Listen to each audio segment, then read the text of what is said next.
हरिओम क्लब्र यही वर्षर संपादक। आज पवित्र रुकुमा रथयात्रा अवसर में हरिओम क्लब्र प्रत्येक सदस्य तरफ ओडावासी को हार्दिक अभिनंदन तथा शुभेच्छा।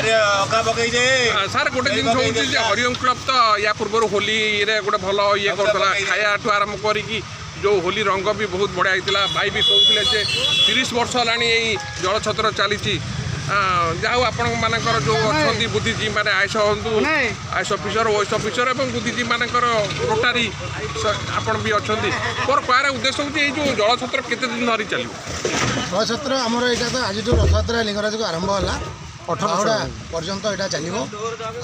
आमर उद्देश्य है जे आम सोसाइटी को आसीचे सोसाइटी आम सर्विस देवा सर्विस अर्थ है ये जलदान ठीक सिमिलरली आम एनवायरमेंट पॉल्यूशन आम सजग अच्छू ताप अवेयरनेस करुचु आम सब जगार जाइए कमल बंटन करूँ।